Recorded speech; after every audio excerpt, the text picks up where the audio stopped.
Prazer pessoal, tudo bem com vocês? Se você não me conhece ainda, meu nome é Bernardo Sanches, eu estou assumindo aqui o canal Aprenda Fácil Educação Financeira. Em breve a gente vai dar uma repaginada, esse canal vai se chamar Vai Pelos Fundos. Eu já tenho um Instagram com esse nome, a gente já faz muito conteúdo de fundos imobiliários e espero que vocês conheçam lá também. No vídeo de hoje a gente vai falar sobre fundo imobiliário High Yield e fundo imobiliário High Grade.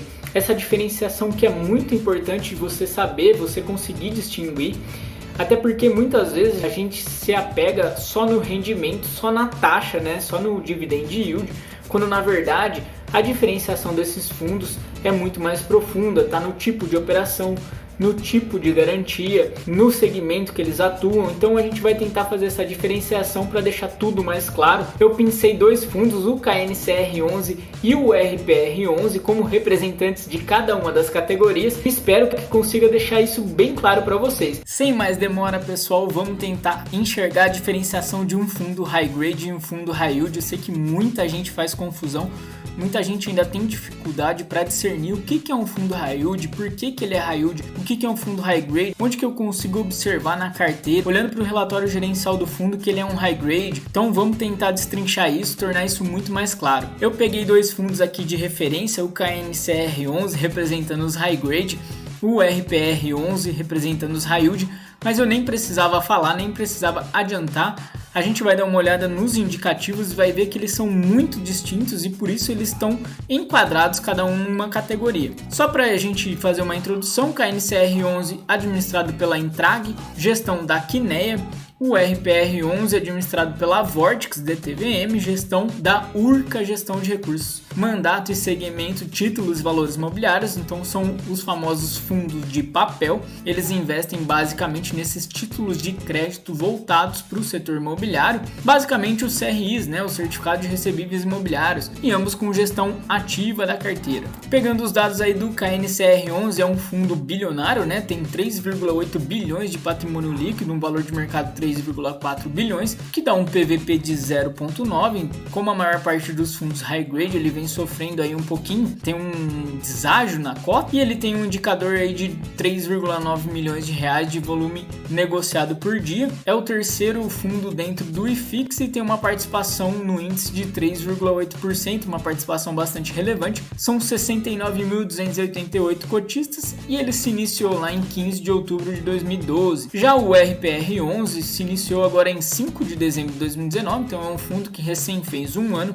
tem apenas 3.014 cotistas, não participa ainda do IFIX e tem um patrimônio líquido de 77 milhões para um valor de mercado de 107 milhões, então a gente vê que é um fundo muito menor, até pelo tempo de vida dele, e a gente vê um indicador aí de PVP de 1,39, a gente sabe que esses fundos High Yield tiveram uma comoção, uma procura muito grande, então a gente vê esse ágio enorme na cota desse fundo e ele tem um volume aí de 1,1 milhão de reais por dia. Agora a gente parte para a palavra da gestão e isso já dá um indicativo do que é cada fundo.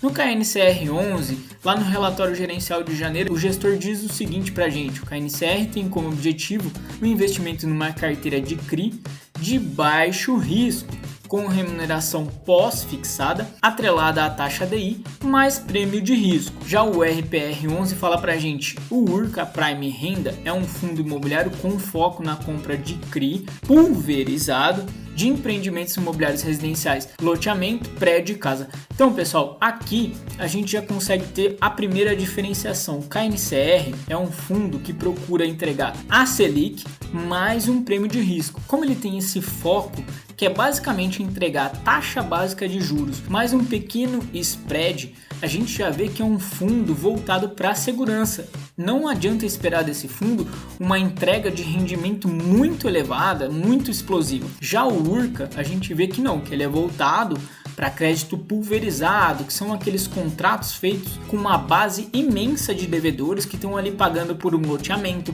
pagando por um apartamento, pagando de repente por uma multipropriedade. Então nesse comentário da gestão a gente já tem uma trilha muito importante para entender o que é o fundo. Rendimentos e taxas, aqui vai ficar mais nítido ainda a diferenciação, mas eu friso novamente para vocês, não é só a taxa que diferencia um fundo high yield e high grade. Se fosse só isso, todo mundo estaria no fundo high yield que entrega mais resultado. A grande diferença está nas operações, a gente vai ver nos próximos slides, mas em rendimento aqui a gente vê que o KNCR entregou 0,28 no mês de janeiro, que deu um dividend yield de 0,32%, no acumulado de 12 meses R$ 3,89 para um dividend yield de 12 meses de 4,42%. Já o RPR11 entregou R$ 2,25, que deu um dividend yield de janeiro de 1,58%, o acumulado de 12 meses praticamente R$ 17,00, que dá quase 12%, ou seja, quase 1% ao mês. Então, pessoal, a gente já vê que na entrega, num retorno, esses muito diferentes, e aquela relação risco-retorno que a gente falou no vídeo passado tem que estar na sua mente. Se um fundo entrega muito mais que o outro, fatalmente ele corre mais riscos. Outro ponto de diferenciação aqui, as taxas, né? O KNCR tem uma taxa de administração de 1,08%, não tem taxa de performance. Já o RPR11 tem uma taxa de administração de 1,2% e tem uma taxa de performance de 20%, do que excedeu o IPCA mais 7%. É muito comum nos fundos high yield a gente vê uma taxa de performance mais elevada. Isso faz muito sentido porque, como a gestão corre mais risco e tenta mais retorno, ela também quer participar desse risco e desse retorno. Os indexadores, a gente sabe que o IGPM é um indexador muito mais volátil, ele tem um comportamento muito mais irracional. De repente um ano tem um IGPM de 25%, 30% como foi em 2020, no outro ano o IGPM é negativo. Então esse comportamento já traz uma insegurança no que esperar de rendimento. E a gente vê que o RPR11 ele é todo voltado para IGPM, 100% da carteira dele em IGPM, uma parte dela sem variação negativa. Isso significa que aqueles contratos têm uma trava, ou seja, se o IGPM for negativo no mês, ele não vai ser aplicado sobre o montante total, ou seja, a dívida não vai diminuir. Então o IGPM ele só se aplica para cima. Já o KNCR, ele é praticamente todo voltado para CDI, a gente vê que 88% da carteira é voltado para CDI, o que demonstra também uma perenidade, uma certeza maior nos rendimentos. Ainda que a Selic vá aumentando até o final do ano, é muito difícil a gente ver um sobressalto muito grande da Selic, como acontece no IGPM. Olhando agora a carteira, a gente abre a carteira do KNCR e a gente vê aqui que é basicamente uma carteira voltada para grandes empresas. Então é aquilo que a gente chama de crédito corporativo, e a gente vê só empresa grande aqui: Petrobras, Magazine Luiza, Allianz, JHSF, Cyrela, MRV, praticamente todas as empresas da bolsa, empresas com rating de crédito muito elevado, e isso se reflete também nas taxas. Tem alguns IPCA mais 5, IPCA mais 6, mas boa parte da carteira dele é CDI mais 2, CDI mais 1. Tem até aqui alguns de CDI mais 0,32%. A gente vê que, de fato, é um fundo que preza muito mais pela segurança do que por um retorno muito avantajado. Já a carteira do RPR11, olha que interessante, a gente vê aqui toda voltada para loteamento em cidades do interior do Brasil. Isso já carrega um risco muito maior. É muito mais arriscado você fazer um loteamento, fazer uma operação de crédito dentro de pequenas cidades no interior do Brasil do que para grandes empresas, para grandes corporações que até são listadas em bolsa. E as taxas dessa carteira, a gente vê que é uma diferença gritante, né? Um IGPM mais 14, IGPM mais 11, IGPM mais 13,2. Isso também demonstra para a gente, e é o que fica muito mais nítido para todo mundo, a diferença de taxa, o que faz refletir na diferença daqueles rendimentos que a gente viu.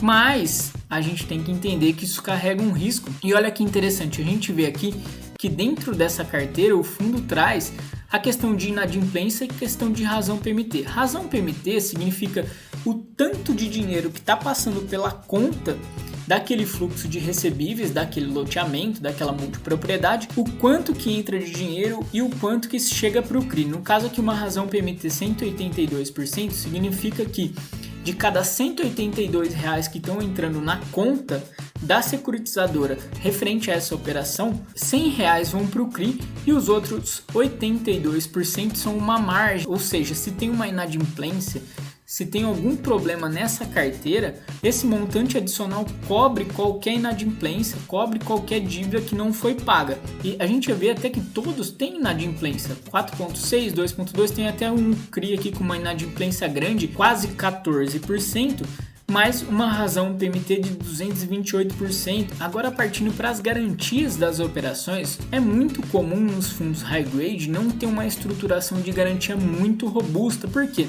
Esses fundos eles se apegam muito na questão do balanço, do rating das empresas que fazem as operações. A gente vê que basicamente as garantias aqui são cessão fiduciária e alienação fiduciária. Então, alienação fiduciária do imóvel, substrato da operação, e cessão fiduciária de recebíveis, né, do crédito que está entrando naquela dívida. A gente vê inclusive que tem 2 CRIs aqui, com a MRV e com a Cyrela, que sequer tem garantia.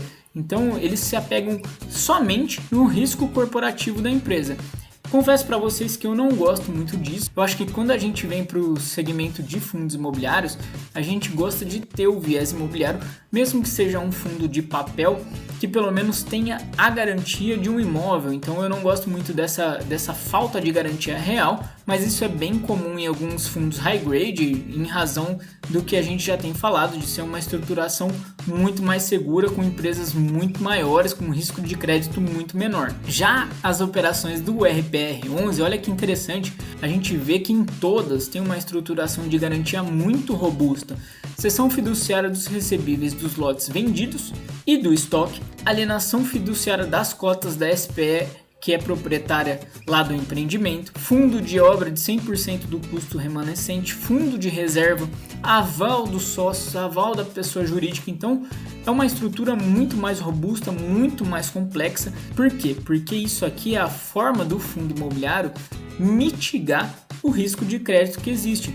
Nessas operações a gente não tem rating, não tem grandes corporações ali fazendo os pagamentos. São basicamente pessoas comuns, devedoras daqueles loteamentos, que se não pagarem vai dar default, vai dar falta de dinheiro. Então, se por acaso a operação tiver um problema muito grande, o fundo consegue executar todas essas garantias aqui presentes. Finalizando o nosso vídeo, quais foram as razões do nosso estudo? A gente quis mostrar para vocês os pontos principais de diferença de um fundo high grade e um fundo high yield, até para você, quando abrir um relatório gerencial, conseguir entender o tipo de fundo que você tem em mãos. De repente até você está estudando um fundo middle risk ali, que tem essa estruturação de garantias um pouquinho mais robusta, mas também tem taxas um pouquinho maiores, tem ali rendimentos um pouquinho maiores, até para você entender e conseguir categorizando a sua própria carteira. Um ponto muito importante que eu quis trazer aqui pra gente é que um portfólio diversificado, e a diversificação é a salvação de qualquer carteira de investimentos, não só de fundos imobiliários, é que tem espaço tanto para o fundo high yield quanto o fundo high grade. Como assim? Eu quero só o high yield que traz resultado, high yield que traz rendimento elevado, que vai me deixar rico. Calma, como a gente viu, os high yield eles têm essas operações mais complexas, mais arriscadas, mais possíveis de darem problema. E aí, se der problema, você fica sem receber rendimento.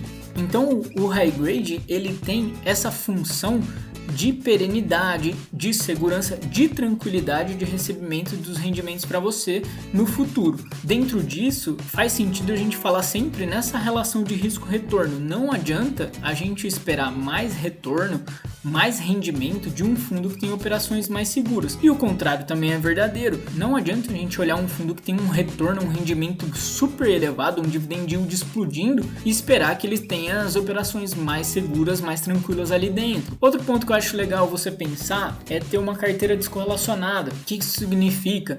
Mesmo estando em fundos imobiliários, você consegue fazer uma diversificação e uma descorrelação até de operações. A gente viu que o high grade ali geralmente é mais voltado para para crédito corporativo, operações voltadas para grandes empresas. Já os high yield geralmente são voltados para operações de loteamento, operações de multipropriedade. Isso traz uma descorrelação. De repente o segmento de multipropriedade se mostra preocupante daqui para frente e aí você consegue continuar recebendo aquele crédito corporativo. Por outro lado, a gente pode ver aí algumas empresas nesse cenário de pandemia patinando, buscando se capitalizar, tendo um fluxo de caixa mais restrito e o cenário de construção civil super bem, partindo para resultados muito bons, e aí esses segmentos de loteamento, de multipropriedade se mostrando muito mais resilientes do que se esperava. O que eu quero dizer com isso? A gente vê que muitas empresas com a pandemia têm passado muita dificuldade, têm buscado se capitalizar, e aí de repente essa empresa que a gente esperava ter um resultado super tranquilo pode se mostrar mais complicado. Por outro lado, ninguém esperava esse boom do setor imobiliário que existiu em 2020 em meio à pandemia, principalmente no segmento do loteamento. Então a gente vê que são setores que podem se complementar dentro da sua carteira, e aí a gente tem que sempre ter isso em mente. Não tem pior nem melhor, são fundos diferentes, são tipos de créditos diferentes, com mais segurança, com menos segurança, com um tamanho maior, com um tamanho menor, com portfólio diferente, com gestão, com rendimento, com indexação, como a gente viu, e o substrato da dívida diferente também. Espero que eu tenha conseguido te auxiliar, tenha contribuído para o seu entendimento, sempre lembrando que o nosso canal é só de informação e educação, não tem interesse nenhum aqui em fazer recomendação, não sou analista. E para finalizar, peço o seu like, peço o comentário, espero que vocês acompanhem o nosso canal cada vez mais e façam ele crescer, façam esse vídeo ser distribuído para mais pessoas. Muito obrigado pela sua audiência e até a próxima, se Deus quiser.